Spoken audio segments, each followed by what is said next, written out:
In any new situation, whether it involves an elevator or a rocket ship, you will almost certainly be viewed in one of three ways: as a -1, actively harmful, someone who creates problems; or as a 0, your impact is neutral and doesn't tip the balance one way or the other; or you'll be seen as a +1, someone who actively adds value. Everyone wants to be a +1, of course, but proclaiming your +1ness as at the outset almost guarantees you'll be perceived as a -1, regardless of the skills you bring to the table or how you actually perform. Early success is a terrible teacher. You're essentially being rewarded for a lack of preparation. So when you find yourself in a situation where you must prepare, you can do it. You don't know how. I wasn't lonely. Loneliness, I think, has very little to do with location. It's a state of mind, and the center of every city are some of the loneliest people in the world, if anything, because of our whole planet was just outside the window. I felt even more aware of and connected to the 7 billion other people who call it home. If you start thinking that only your biggest and shiniest moments count, you're setting yourself up to feel like a failure most of the time. To me, it's simple. If you got the time, use it to get ready. What else could you do? What else could you possibly have to do that's more important? Yes, maybe you'll learn how to do a few things you'll never wind up actually needing to do, but that's a much better problem to have than needing to do something and having no clue where to start. Sweat the small stuff without letting. Don't sweat the small stuff without letting anyone see you sweat. And in my experience, fear comes from not knowing what to expect and not feeling you have any control over what's about to happen. When you feel helpless, you're far from more afraid than you would be if you knew the facts. Anticipating problems and figuring out how to solve them is actually the opposite of worrying. Is productive. I wasn't destined to be an astronaut. I had to turn myself into one. And space flight attitude refers to orientation, which direction for your vehicle is pointing relative to the sun, Earth, and other spacecraft. If you lose control of your attitude, two things happen. The vehicle starts to tumble and spin, disorienting everyone on board, and it also strays from its course, which, if you're short on time or fuel, could mean the difference between life and death. And the Soyuz, for example, we use every cue from every available source: a periscope, multiple sensors, the horizon, to monitor our attitude constantly and adjust if necessary. We never want to lose attitude, since maintaining attitude is fundamental to success. In my experience, something similar is true on Earth. Ultimately, I don't determine whether I arrive at the desired professional destination. Too many variables are out of my control. There's really just one thing I can control: my attitude during the journey, which is what keeps me feeling steady and stable, and what keeps me headed in the right direction. I consciously monitor and correct if necessary, because losing attitude would be far worse than not achieving my goal. One small step for man, one giant leap for man. As I have discovered again and again, things are never as bad or as good as they seem at the time. Competence. Competence means keeping your head in a crisis, sticking with a task even when it seems hopeless, and improvising good solutions to tough problems when every second counts. It encompasses ingenuity and determination and being prepared for anything. Astronauts have these qualities not because we're smarter than everyone else, though let's face it, you do need a certain amount of intellectual horsepower to be able to fix a toilet. It's because we are taught to view the world and ourselves differently. My shorthand for it is thinking like an astronaut, but you don't have to go to space to learn to do that. It's mostly a matter of changing your perspective. In any field, it's a plus if you view criticism as potentially helpful advice rather than as a personal attack. It's not enough to shelf your own competitive streak. You have to try consciously to help others succeed. My optimism and confidence come not from feeling I'm luckier than other mortals, and they sure don't come from visualizing victory. They're a result of a lifetime spent visualizing defeat and figuring out how to prevent it. Like most astronauts, I'm pretty sure that I can deal with what life throws at me because I've thought about what to do if things go wrong as well as right. That's the power of negative thinking. Life off Earth is in two important respects. Not all unworldly. You can choose to focus on the surprises and pleasures or the frustrations, and you can choose to appreciate the smallest scraps of the experience, the everyday moments, or to value only the grandest, most stern ones. Focus on the journey, not on arriving at a certain destination. A good leadership means leading the way, not lecturing other people to do things your way. Many people object to wasting money in space. You have no idea how much is actually spent on space exploration. CSA's budget, for instance, is less than the amount of Canadians spend on Halloween candy every year, and most of it goes toward things like developing telecommunications, satellites, and radar systems to provide data for weather and air quality forecast, environmental monitoring, and climate change studies. Similarly, NASA's budget is not spent in space, but right here on Earth, where it's invested in American businesses and universities, and where it also pays dividends, creating new jobs, new technologies, and even whole new industries. The best way to contribute to a brand, a new environment, is not by trying to prove what a wonderful addition you are. It's by trying to have a neutral impact, to observe and learn from those who are already there, and to pitch and with the grunt work wherever possible. We broke into Miss Mur using a Swiss Army knife. Never leave the planet without one. When you have some skills but don't fully understand your environment, there is no way you can be a +1, but at best you can be a 0. But a 0 isn't a bad thing to be. You're competent enough not to create problems or make more work for everyone else, and you have to be competent and prove to others that you are before you can be extraordinary. There are no shortcuts, unfortunately. That's how I approach just about everything. I spend my life getting ready to play Rocket Man. I picture the most demanding challenge. I visualize what I would need to know how to do to meet, and then I practice until I reach a level of competence where I'm comfortable that I'll be able to perform. It's that what I've always done ever since I decided I wanted to be an astronaut in 1969, and that conscious, methodical approach to preparation is the main reason I got to Houston. I never stopped getting ready just in case. If you're an adrenaline junkie, I understand why you'd find that exciting, but I'm not, and I don't. To me, the only good reason to take a risk is that there's a decent possibility of a reward. That outweighs the hazard. Exploring the edge of the universe and pushing the boundaries of human knowledge and capability strike me as pretty significant rewards. So I accept the risks of being an astronaut, but with an abundance of caution. I want to understand them, manage them, and reduce them as much as possible. It's almost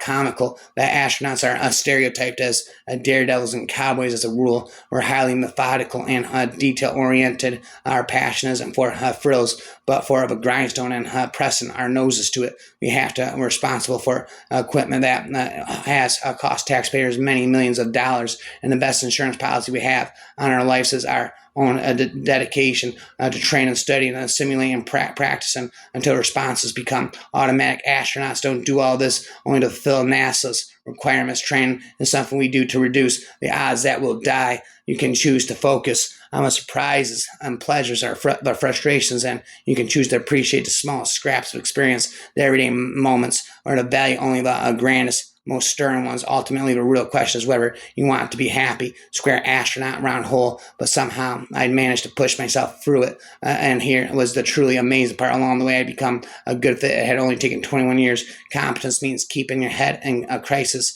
sticking with a task even when it seems hopeless, and improvising good solutions to tough problems, and every second counts. It encompasses ingenuity, determination, and being prepared for anything. Ultimately, leadership is not about a glorious crown and axe. It's about keeping your team focused on a goal and motivated to do their best to achieve it, especially when the stakes are high and the consequences really matter. It is about laying the groundwork for others' success and then standing back and letting them shine. Still, I also know that most people, and including me, tend to applaud the wrong things. The showy, dramatic record set in a sprint rather than the years of dogged preparation or the unwavering grace displayed during a string of losses. Applause then never bore much relation to the reality of my life as an astronaut, which was not all about, or even mostly about, flying around in space while I play act in grim scenarios day in and day out. May sound like a good recipe for clinical depression. It's actually weirdly uplifting. Rehearsing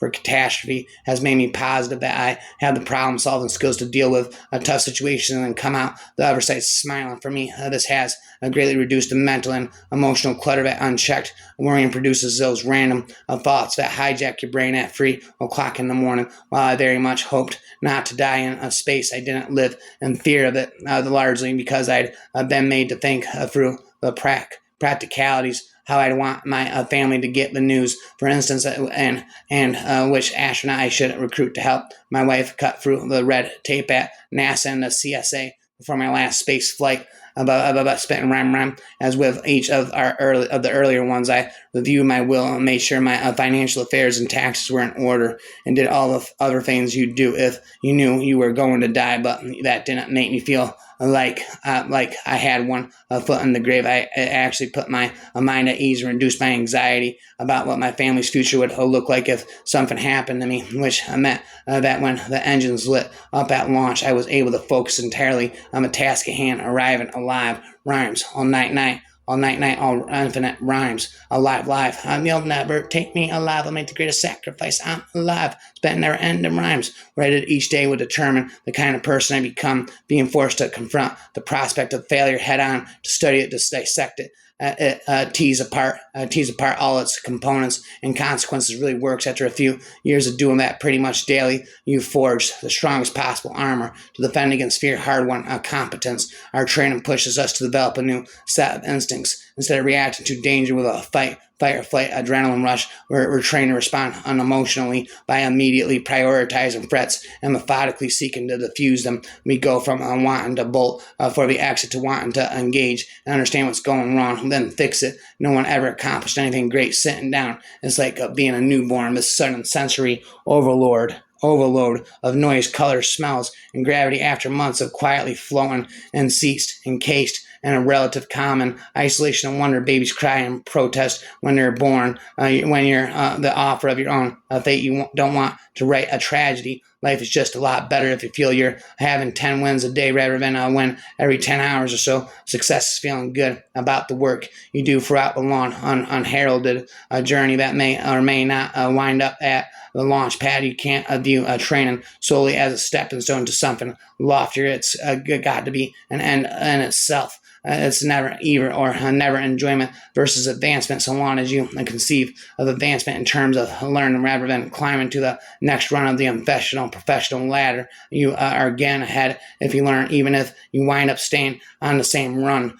He also disapproved of whining because he understood that it is contagious and destructive. Over the years, I've learned that investing in other people's success doesn't just make them more likely to enjoy working with me, it also improves my own chances for survival and success. See a funny thing happen on the way to space and learn how to live better and more happily here on Earth. Over time, I learned how to anticipate problems in order to prevent them and how to respond effectively in critical situations. I learned how to neutralize fear, how to stay focused on, and how to succeed. Focus on the journey, not on arriving at a certain destination. Keep looking to the future, not more in the past. One chief astronaut used to make a point of phoning the front desk at the clinic where applicants are sent for a medical test and to find out which ones treated the staff well and which ones stood out in a bad way. And the nurses and clinic staff have seen a whole lot of astronauts over the years, and I know what the wrong stuff looks like. A person with a superiority complex with unwittingly right there in the waiting room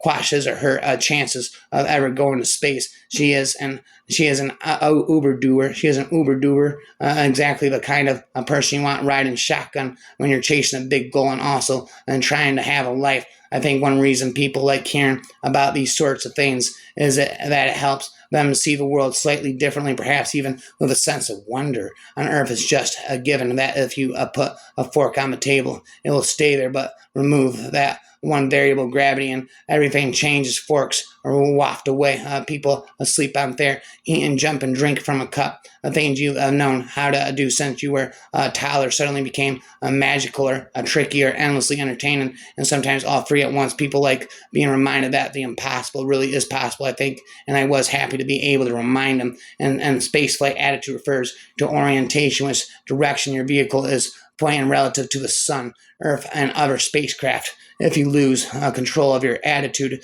two things happen. The vehicle starts to tumble and spin disoriented everyone on board, and it also strays from its course, which if you're short on time or fuel can mean the difference between life and death. And the Soyuz, for example, we use every cue from every available source, a periscope, multiple sensors, the horizon to monitor our attitude constantly and adjust if necessary. We never want to lose attitude, since maintaining attitude is fundamental to success. In my experience, something similar is true on Earth. Ultimately, I don't determine whether I arrived have a desired professional destination. Too many variables are out of my control. There's really just one thing I can control: my attitude during the journey, which is what keeps me feeling steady and stable, and what keeps me headed in the right direction. So I consciously monitor and correct if necessary, because losing attitude would be far worse than not achieving my goal. When you do understand the environment and can make an outstanding contribution, there's considerable wisdom and practice and humility. If you really are a +1, people will notice, and they're even more likely to give you credit for it if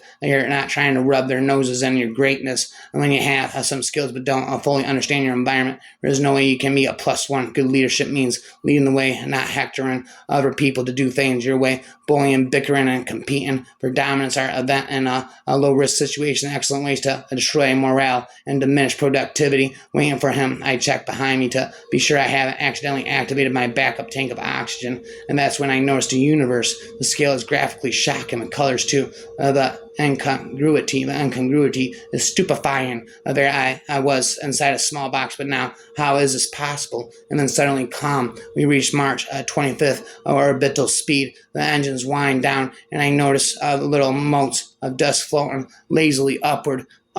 Experimentally, I let go of my checklist. A few seconds and watch it hover, then drift off serenely instead of thumping to the ground. I feel like a little kid, like a sorcerer, like the luckiest person alive. I am in space, weightless. I am weightless, and getting here only took 8 minutes and 42 seconds. Give it or take a few thousand days of training. You can't change the bricks, and together you still have to build a wall. When we finally head outside to walk toward the big silver astral van that will take us to the launch pad, it's that moment everyone knows. Flashbulbs pop into pre-dawn darkness. The crowd cheers. We wave and smile. In the van, we can see the rocket in the distance lift up and shine, and obelisk reality, of course, is a 4.5 megaton bomb loaded with explosive fuel, which is why everyone else is driving away from it.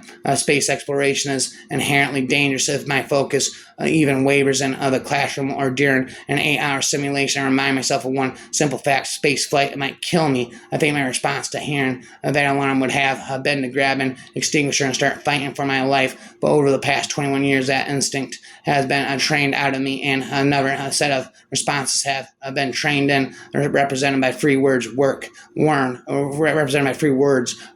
Gather, working that problem is NASA speak for descending one decision tree after another, and methodically looking for a solution until you run out of oxygen. We practice the warm, gather work protocol for responding to fire alarms so frequently that it doesn't just become a second nature, it actually supplants our natural instincts. But if seeing 16 sunrises a day and all of Earth's variety steadily on display for 5 months have taught me anything, it was that there are always more challenges and opportunities out there than time to experience them. On Soyuz, there's simply not room to fly someone whose main contribution is expertise in a single area of a Russian rocket ship only carries 3 people in between them. They need to cover off a huge matrix of skills. Some are obvious: piloting for rocket spacewalking, operating the robotic elements of the ISS like Canadarm, to being able to repair things that break on station, conducting and monitoring the numerous scientific experiments on board. But since the crew is going to be away from civilization for many months, they also need to be able to do things like perform basic surgery and dentistry, program a computer and rewire an electrical panel, take professional quality photos, and conduct a press conference, and get all on harmoniously with colleagues 24/7 in a confined space. Astronauts are taught that the best way to reduce stress is not to sweat the small stuff. We're trained to look on the dark side and to imagine the worst things that could possibly happen. Over the years, I've realized that in any new situation, whether it involves an elevator or a rocket ship, you will almost certainly be viewed in one of 3 ways: as a -1, actively harmful, someone who creates problems, or as a 0, your impact is neutral and doesn't tip the balance one way or the other. One way or the other. I'm gonna find you. I'm gonna get you one way or another. Or you'll be seen as a +1, someone who actively adds value. Everyone wants to be a +1, of course, but proclaiming you're a +1ness at the outset almost guarantees you'll be perceived as a -1 regardless of the skills you bring to the table or how you actually perform. This might seem self-evident,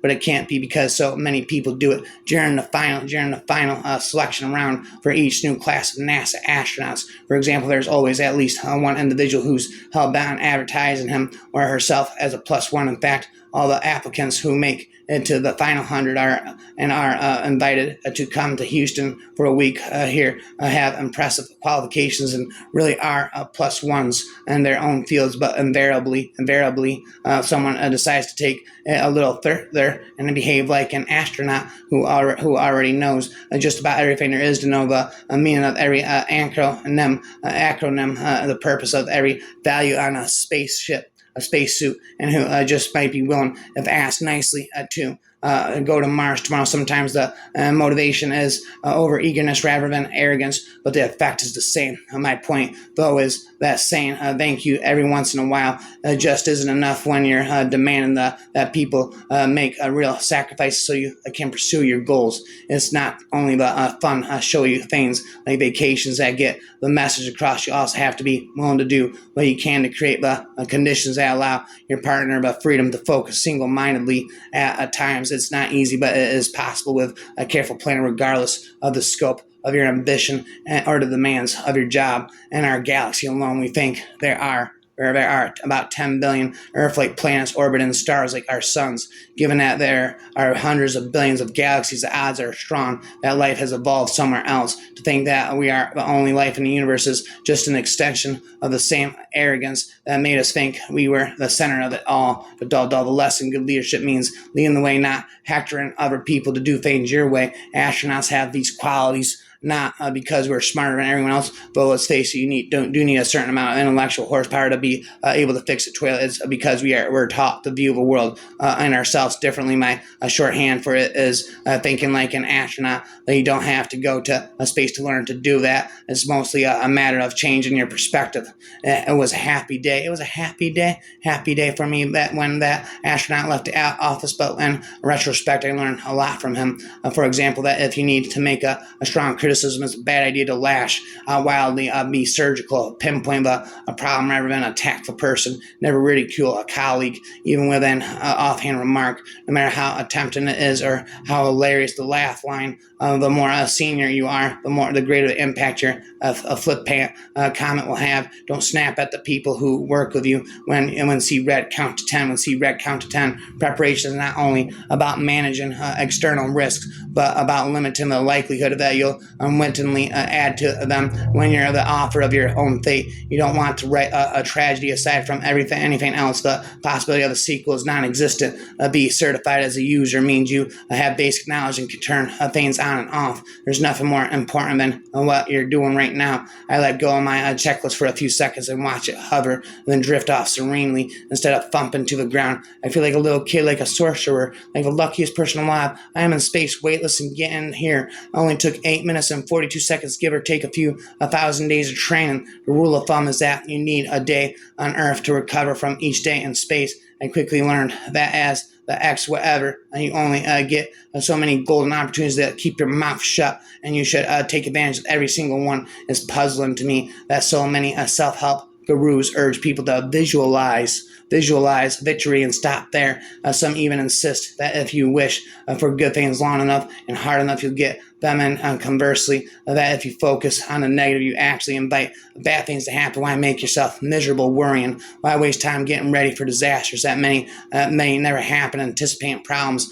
and figuring out how to solve them is actually the opposite of worrying. Is productive. Likewise, coming up with a plan of action isn't a waste of time if it gives you a peace of mind. While it's true that you may wind up getting ready for something that never happens if the stages are at all high, it's worth it. Loneliness, I think, has very little to do with location. It's a state of mind in the center of every being. A bustling city are some of the loneliest people in the world. Our training pushes us to develop a new set of instincts. Instead of reacting to danger with a fight or flight adrenaline rush, we're trained to respond unemotionally by immediately prioritizing threats and methodically seeking to defuse them. We go from wanting to bolt from 40x to wanting to engage and understand what's going wrong, then fix. Astronauts are taught that the best way to reduce stress is to sweat the small stuff we're trained to look on the dark side and to imagine the worst things that could possibly happen. In fact, in simulators, one of the most common questions we learn to ask ourselves is, okay, what's the next thing that will kill me?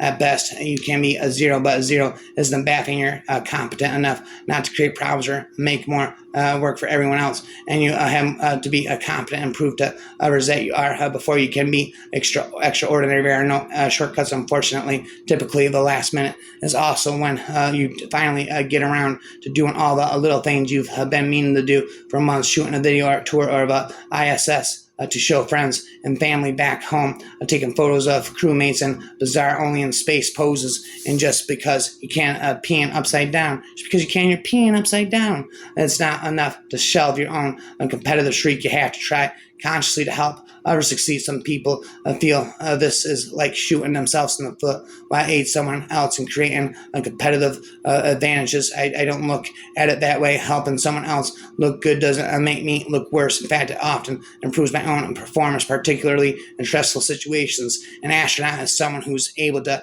make good decisions quickly with incomplete information when the consequences really matter. But forever rappers have rapping on never lives happily ever after. Data gathered on the shuttle and the ISS help power Google Maps. Anyone who views him or herself as more important than the little people is not cut out for this job. The exercise really had a lot less to do with water survival than with deliberate teamwork. Didn't waste a second thinking about why I'd passed out in a crisis. The why is irrelevant. I needed to accept where I found myself and prioritize what mattered right that minute, which was getting back on the ground ASAP. People tend to think astronauts have the courage of a superhero or maybe the emotional range of a robot. But in order to stay calm in high stress, high stakes situation, all you really need is knowledge. Sure, you might still feel a little nervous or stressed or hyper alert, but what you won't feel is terrified. Early success is a terrible teacher.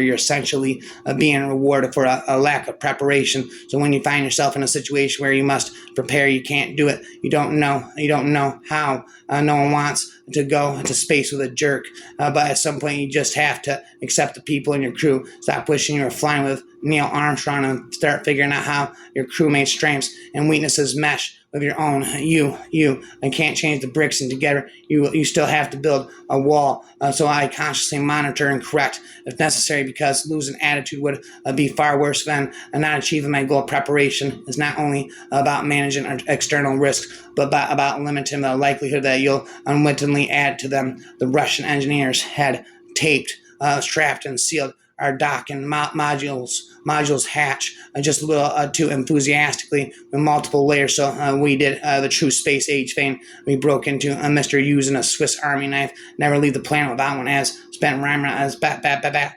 To think that we are the only life in the universe is just an extension of the same arrogance that made us think we were the center of it all. But nothing boosts confidence quite like simulating a disaster, engaging with it fully, both physically and intellectually, and realizing you have the ability to work the problem. Explorers gave their lives trying to find the source of the Nile, but I could detect it with a casual glance, no effort at all. In my experience, fear comes from not knowing what to expect and not feeling you have any control over what's about to happen. When you feel helpless, you're far more afraid than you would be if you knew the facts. If you're not sure what to be alarmed about, everything is alarming. That's how I approach just about everything. I spend my life getting ready to play Rocket Man, gadget, spitting, rapping the windows of the spaceship casually, frame miracles every 92 minutes and never sunrise. A layer cake that starts with orange, then a thick wedge of blue, then the richest, darkest ice and decorated with stars. The secret patterns of our planet are revealed. Mountains bump up rudely from orderly plains. Forests are green, gashes edged with snow. Rivers glint in the sunlight, twisting and turning like silvery worms. Continents display themselves out whole, surrounded by islands sprinkled across the sea like delicate shards of shattered eggshells floating past a Soyuz TV screen. I noticed we were over the Pacific, off the Chilean coast. At the window, I saw a few lights, fishing boats. I thought then they resolved themselves to Southern Cross. I was looking at a constellation in the night sky, not to see if it was strange delight to be that disconnected while simultaneously at ease. Every crew brings its own small T G meter, a toy or figurine we hang in front of us, so we know when we are weightless. Our ours was Yopa, a small knitted doll based on a character in a Russian children's television program, courtesy of Anastasia Roman's 9-year-old daughter. When the strain that was holding her suddenly slackened, and she began to drift upward. I had a feeling I'd never felt before in space. I'd come home. No matter how competent or how seasoned, every astronaut is essentially a perpetual student, forever cramming for the next test. It's not now. I envisioned things when I was 9 years old, and then I dreamed of blasting off in a blaze of glory to explore the universe, not sitting in a classroom studying orbital mechanics in Russia. One small step for man, one giant leap for man. Rap again.